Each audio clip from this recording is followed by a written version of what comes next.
Termografía sensorial, una herramienta para minimizar desórdenes de trauma acumulados en la industria, dirigida por el doctor Jesús Everardo Holguín Tiznado, de la Universidad Autónoma de Baja California.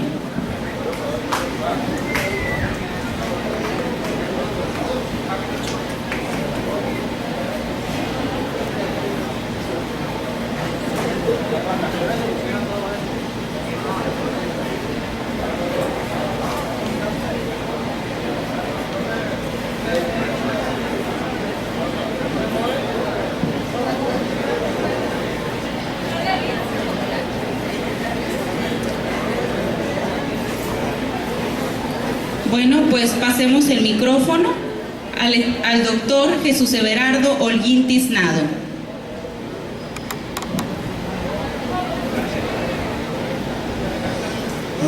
Ay, ay. Buen día.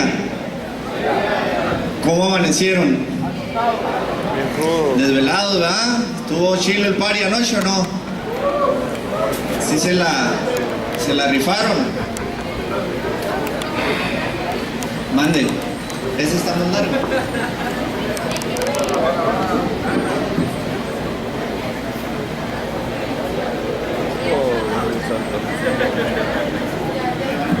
Bueno, ¿sí se oye?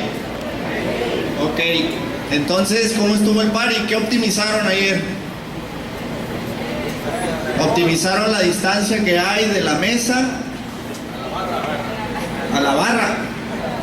Ah, la boca, ¿no? Es decir, ¿qué movimientos es el más cercano para poder optimizar ese recurso? ¿Ah? Y el recurso es el tiempo, ¿no? Bueno, muy bien. Pues miren, ahora nos toca ver el tema que tiene que ver con termografía sensorial. Es un tema también de tesis de doctorado desarrollado por la doctora Claudia Camargo Wilson, quien es mi esposa. ¿Ok? Muy bien. Ya escuchó el ¿no? Este tema, pues el grupo de trabajo de la universidad, ¿verdad? Está integrado por mi esposa, un egresado del Tecnológico de Guatabampo que está en la Universidad Autónoma de Baja California, Campus Tijuana, que es el doctor Juan Andrés López Barreras, y un servidor. Y la intención de esto es ver la parte de aplicación de esta herramienta en diferentes esquemas o fases en las cuales le puse industria, pero pues digo, no precisamente, si le quito industria no pasa nada. Es la aplicación de la herramienta para minimizar desorden de trauma acumulado. Y ahorita vamos a ver de qué se trata la cuestión de un desorden de trauma acumulado que cada día uno lo vive. ¿Quiénes tienen teléfono o smartphone? Pues entonces todos tenemos, ¿verdad? O la mayoría tenemos. Entonces ahorita vamos a ver cómo ustedes pueden tener una bronca por usar los smartphones, ¿ok? O los celulares, pues, ¿no? O teléfonos inteligentes. Pues bueno, voy a iniciar con un video que tiene que ver con esta parte, ¿ok? Y ahorita deducimos de lo que se va a tratar la parte de esta exposición. Bueno, vamos a ver.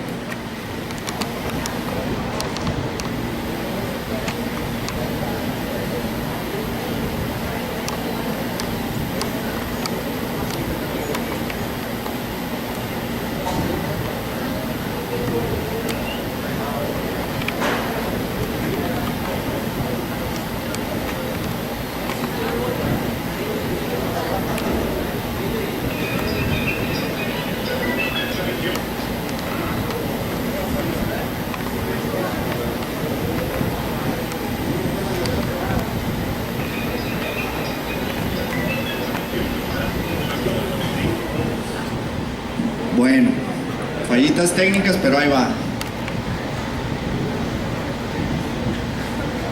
Es una película de Charles Chaplin, ¿no?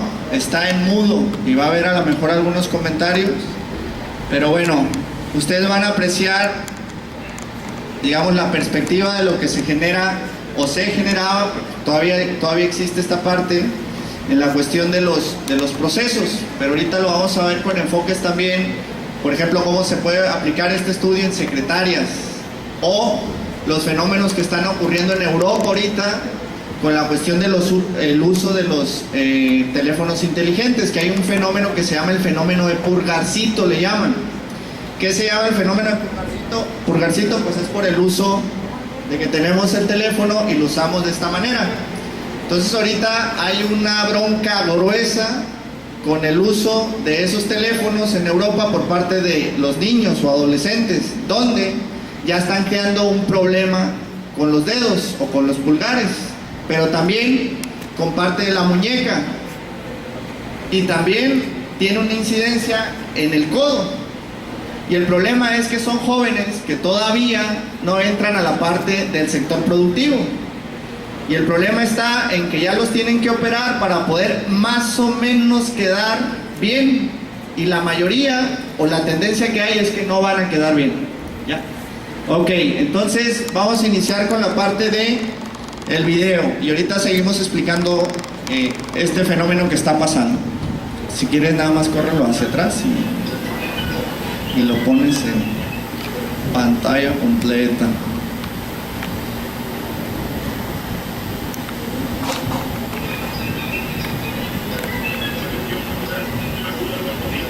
Controle el ritmo de producción. La cadena va con retraso, doctor Cinco. Atención, capataz.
Sección 5, aumente velocidad 47.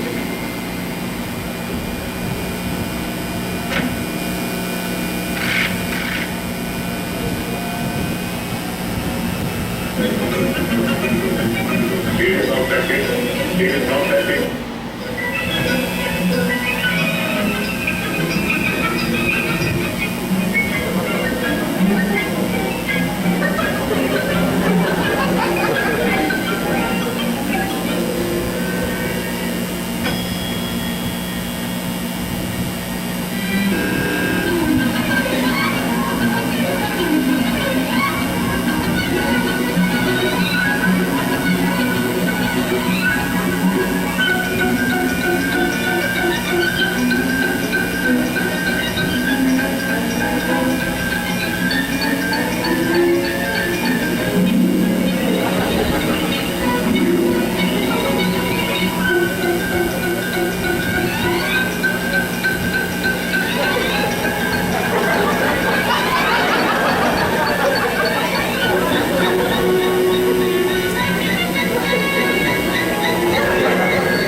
Muy bien.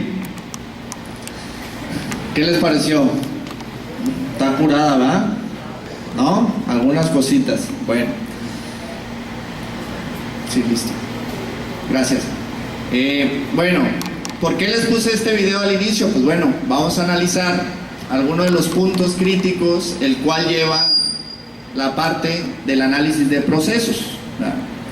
Y ahorita lo enfocamos a un proceso productivo, pero lo podemos ver y analizar, o las investigaciones que hay, es que puede ser aplicado a personal de apoyo administrativo o cualquier persona que esté involucrada en un movimiento altamente repetitivo, ¿ok? Y ahorita vamos a hablar sobre eso, un movimiento altamente repetitivo, los famosos MARS. Ok. Algunos de los puntos importantes de este tema tienen que ver con el área de ergonomía, ¿ok? La ergonomía normalmente está compuesta por una diversidad de carreras o profesiones que tienen que ver con el enfoque básico de el análisis en cuestión de la comodidad de la persona al momento de estar desarrollando un trabajo o actividad, ¿ok? Siempre está en busca de eso, ¿ok? ¿Por qué? Porque quiere que aumente la productividad, porque genere menos errores, etcétera, etcétera, etcétera. Entonces, si ustedes se fijan aquí, el campo de la ergonomía pues es un campo muy amplio. En Estados Unidos se llama Human Factors o factores humanos, ¿verdad? Y las aplicaciones, el sentido de eso pues es ir viendo esos estudios. Pero bueno, ¿qué áreas entran dentro del estudio o análisis de la ergonomía? Pues bueno, entran la cuestión de análisis antropométrico, que la cuestión de la antropometría tiene que ver, por ejemplo, con las medidas del cuerpo humano, ¿ok? Entonces, por ejemplo, ustedes imagínense el carro que traen, aquellos que tengan carro, o en la silla que están, o en la camiseta que traen puesta, o en el pantalón que traen puesto, tiene que tener un análisis antropométrico. Y ese análisis antropométrico es para saber, pues, qué talla de pantalón me voy a poner, de camiseta me voy a poner, o el tipo de asiento en el que me voy a sentar.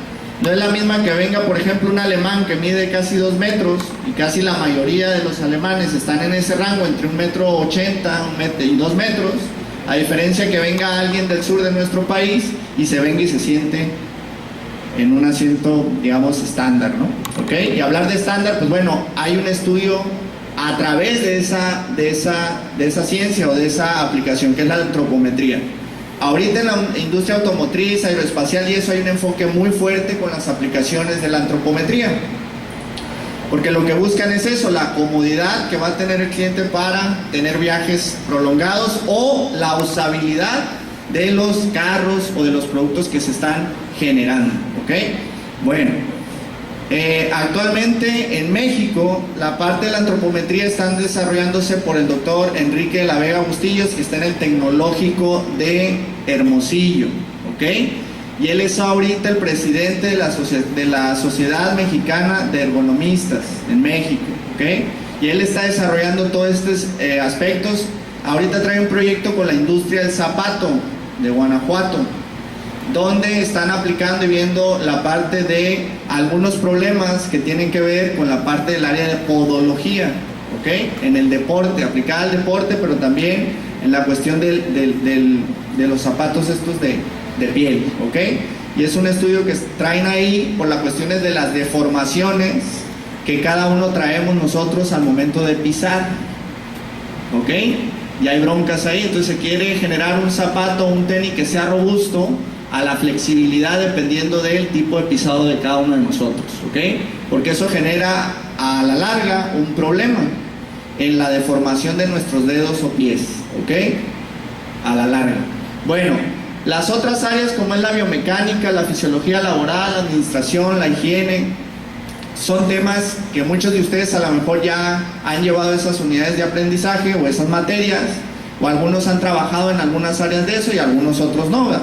Pero bueno, son temas o áreas en las cuales ustedes tienen que ir viendo la posibilidad que en cualquiera de este tipo de áreas o profesiones ustedes pueden desarrollarse, no nada más los industriales, ojo, pueden entrar también los ingenieros en sistemas computacionales, porque pueden ser los que desarrollen los software para hacer una base de datos en el área antropométrica y poder compartir esa base de datos o esos software en donde, en cualquier parte del mundo, ¿verdad?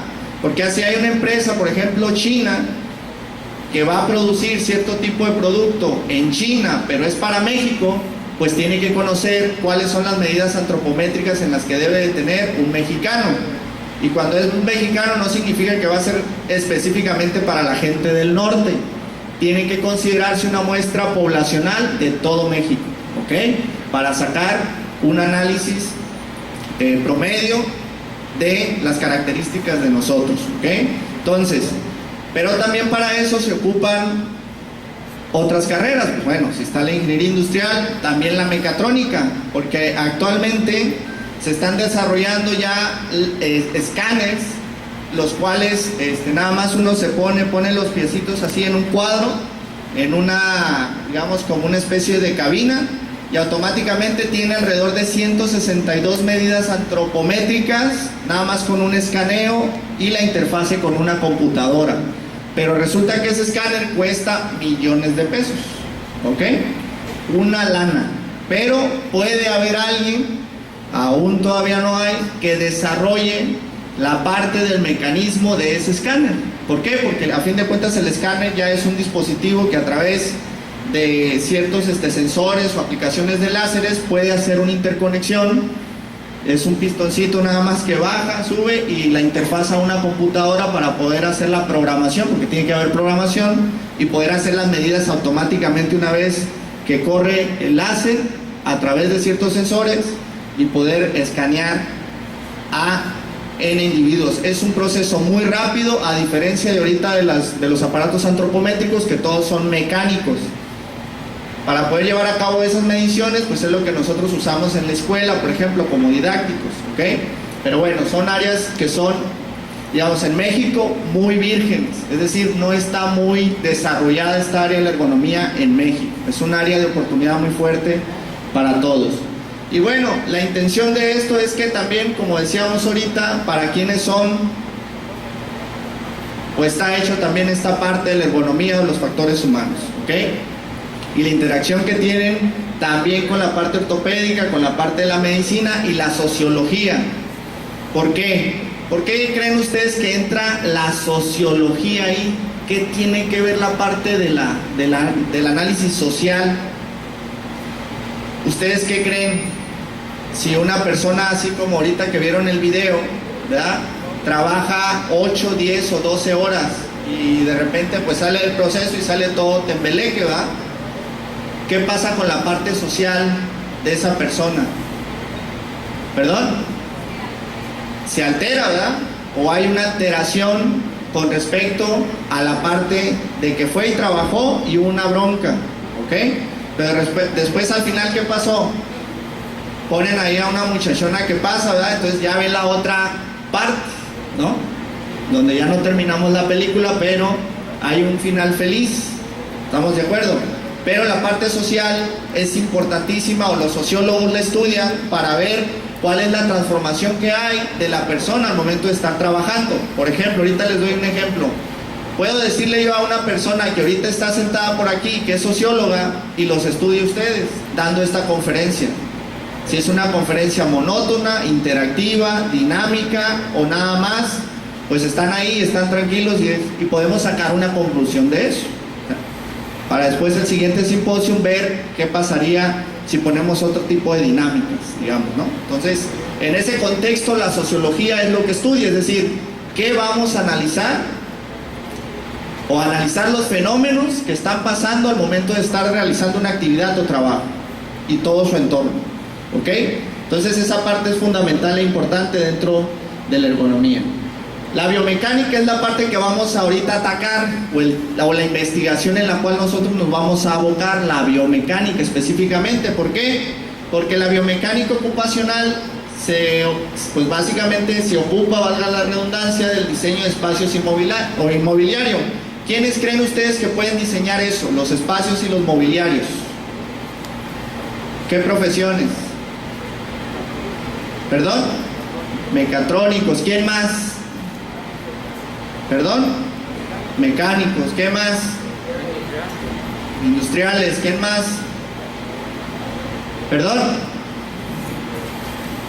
Todos, ¿verdad? Entra la arquitectura, los ingenieros civiles, ¿verdad? La parte de los diseñadores gráficos, diseñadores industriales, es decir, es un campo de acción muy amplio, ¿ok? En la actualidad, en Corea, en China, en Japón, están o existen las dinámicas de automatizar los espacios. ¿Qué significa eso? Que por medio de sensores, si yo llego a mi casa y abro la puerta, desde que llego, prende una lucecita. Abro la puerta y automáticamente por donde voy caminando se van prendiendo los focos, sin necesidad de que yo prenda un switch. ¿Estamos de acuerdo? Hay otras opciones donde si yo quiero cocinar, nada más, digamos, tengo ahí una estufa, pero la estufa no tiene botoncitos, todo se maneja touch, ¿verdad? Y le das cierta condición a ese equipo, presionas ahí ciertas condiciones que quiere que te dé y automáticamente, por ejemplo, el caso de los alimentos es como si fuera un microondas, pero el microondas ya te da como que la comidita hecha, ¿no? Y no estás metiendo unas maruchan ni nada de eso, o sea, ya te da un guisado ideal, ¿ok? Pero bueno, eso es lo que están manejando por allá.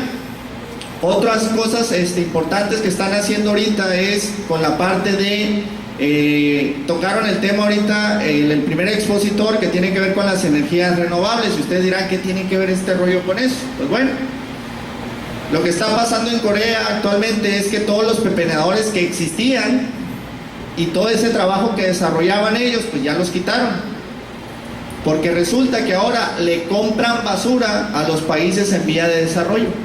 Tómala, ¿no? Les compran basura a los países en vía de desarrollo. ¿Como quiénes? Como México, ¿verdad? Como los países de Centroamérica o Sudamérica, ¿ok? Y les compran la basura, ¿para qué creen? Para no tener el índice o los problemas que generan de los pepenadores en la parte de la cadena de valor de los rellenos sanitarios, ¿ok? Y resulta que la historia está porque ellos actualmente ya no tienen rellenos sanitarios. Desenterraron todos sus rellenos sanitarios donde existían en su historia y empezaron a generar energía con esos rellenos sanitarios. Obtenían el gas de lo que se obtiene al momento de tapar todos esos rellenos y obtuvieron gas y generaron otro tipo de energía con esa basura, ¿ok? Entonces a lo que voy es que la parte social de las personas que recogían o pepenaban basura o clasificaban los residuos que se generaban, pues ya no existen. Ya digamos la calidad de vida de esas personas en la parte social pues es diferente, ¿ok? Hay diferencia en eso, a diferencia de nuestro país. ¿Qué pasa? Andamos buscando dónde instalar otro relleno sanitario, ¿no? O sea, nos acaba una parte, pues buscamos otro lugar para hacer otro más, ¿no? O sea, andamos mal ahí en esa parte. Lo que es el diseño de tiempos y movimientos, trabajo en periodos de descanso, la parte del diseño de herramientas, y todo eso genera una bronca, los desórdenes de trauma acumulado y la elevación de cargas. Ejemplo, el desorden de trauma acumulado es básicamente, ahorita lo vamos a leer en concepto, pero es aquella actividad que es repetitiva. Repetitiva significa que hago lo mismo durante una jornada laboral. Y la jornada laboral puede ser de 8, 10 o 12 horas. Y hacer lo mismo significa el movimiento que estaba haciendo Chaplin, que ¿qué era?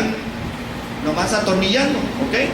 Y esa cantidad de movimiento que está haciendo va a provocarle una bronca. Entonces, el estudio que se hizo es precisamente para minimizar y detectar en qué momento el músculo se está fatigando y poder hacer un cambio en el tipo de actividad que se tiene, ¿ok? Hay mucho estudio ahorita con las secretarias. El fenómeno que está pasando con las secretarias es la cuestión del desorden de trauma acumulado, la bronca que le salen de las bolitas aquí, y resulta que hay muchas secretarias que están teniendo problemas con ese fenómeno, ¿verdad? O bueno, ahorita me dice Gaby que ella, ¿verdad? ¿Por qué? Por el uso del mouse o el uso repetitivo de los dedos. ¿Estamos de acuerdo? Entonces es un área de oportunidad muy fuerte para todos los ingenieros hacer diseño, desarrollar prototipo que minimice y mitigue ese problema. Ahorita, si ustedes se fijan, hay muchos más mouse que dicen que son ergonómicos. Hay muchos tapetes que son antifatiga. ¿Sí o no? Hasta ustedes en su casa a lo mejor tienen uno, ¿ok? O en la escuela hay. Pero esa es una bronca, porque los estudios nos dicen que a fin de cuentas existe el movimiento, es repetitivo, y es un tiempo en el cual nosotros estamos potenciando ese movimiento día con día con las tareas. O cuando ustedes tienen una bronca, sobre todo al final de curso, que se les cargan las tareas, ¿qué es lo que pasa? Trabajan por 4, 5, 6, 7, a veces no duermen muchos días, pero ¿qué pasa al final? Se sienten entumidos en las manos, en los dedos, ¿verdad? El cuerpo cansado, les duele mucho la espalda, las extremidades, y es una bronca porque tuvieron en poco tiempo, ¿verdad?, mucho movimiento y muy repetitivo, ¿ok? Entonces, el objetivo de eso es mitigar esto, es decir, acabarnos con los desórdenes de trauma acumulado y también con la cuestión que tiene que ver con la elevación de carga. La elevación de carga significa... ¿Quién ha visto a los estos de Coca-Cola, a los muchachos que reparten la coca, que se ponen una faja y todo el rollo y eso? Ya hubo un estudio que dijo que eso no sirve de nada. Y ya está comprobado científicamente en un laboratorio y aplicado a la realidad en Estados Unidos. No sirve de absolutamente nada. Eso nada más es una cuestión psicológica, de que ellos sienten de que ese equipo o ese instrumento que están usando les va a ayudar para, ¿no?, hacer la elevación de carga o transportar de un lugar a otro las cajas de coca, por ejemplo. Es lo único, pero es una cuestión psicológica y eso está comprobado científicamente, ¿ok? Ya hay trabajo referente a eso. Y eso, el área de elevación de carga, hay diferentes tipos de métodos, que aquellos que, digamos, lleven ergonomía o analicen la parte esta, pues está el método bueno, hay uno que es el de NIOSH, pero hay otros como el LES y eso que estudian esa parte, también específicamente se dedican a estudiar esa parte, ¿ok? Pero bueno, vamos entrando a la parte que tiene que ver, entonces sí, ¿qué es un desorden de trauma acumulado? Ahí dice, pues bueno, que es una lesión física. Y física significa, es porque ya está la bronca, ¿ok? Puede haber muchos que tienen la bronca ahorita vamos a ver cuáles son los que más broncas se generan, o las broncas más gruesas en el país que se están generando, ¿ok? Entonces ahí dice que ya es una lesión física, es un problema físico, ¿ok? Y ese problema físico, ¿qué significa? Ah, bueno, que gradualmente se desarrolla sobre un periodo de tiempo, ya sea a corto plazo, mediano o largo plazo. Cuando digo a corto plazo significa que hay empresas que ahorita ya están reduciendo el tiempo de trabajo. Pero hay otras que no, y la mayoría de esas que no están en México, que significa que todos al menos tienen que trabajar 10 horas en la maquila, chambeando ahí, o 12. Hay algunos que hasta 14 horas. Y ustedes dirán, ¿y qué onda ahí con la Secretaría del Trabajo y Previsión Social? Pues bien, gracias, ¿no? Y en cambio, por ejemplo, en Europa, lo que está pasando ahorita es que van a trabajar, o ya hay leyes que están promulgando que trabajen la parte productiva alrededor de 3 o 4 días a 6 horas. Y esas 6 horas son productivas. No estamos con tiempos muertos o con broncas de que si termino la tarea ya no hago nada. No, son de 3 a 4 días y específicamente trabajar 6 horas. Y eso ya lo está generando a través de la Unión Europea, ciertos científicos validando esa parte. Y eso va a aplicarse, eso ya es un hecho. En Inglaterra ya lo están aplicando al menos, ¿ok? Bueno, ¿y todo esto qué tiene que ver? Bueno, pues tiene que ver con el sistema músculo-esquelético. Y cuando hablo músculo esquelético, ¿a qué me refiero? Al cuerpo, ¿ok? ¿Por qué? Porque tenemos o podemos generar broncas en las extremidades, o en la parte de la espalda, o en las piernas, sobre todo en los deportistas, en las piernas. Ahorita hay estudios muy fuertes, por ejemplo, todos los que levantan pesas, o los que juegan béisbol, o fútbol, o básquetbol, que tratan de potenciar a través del estudio de este tipo de investigaciones, potenciar sus habilidades, mejorar sus habilidades, ¿ok? Pero buscan adecuaciones del tipo de calzado, del tipo de alguna malla, que sea antifatiga, es decir, que se cansen menos y produzcan más. Esa es la clave, ¿ok?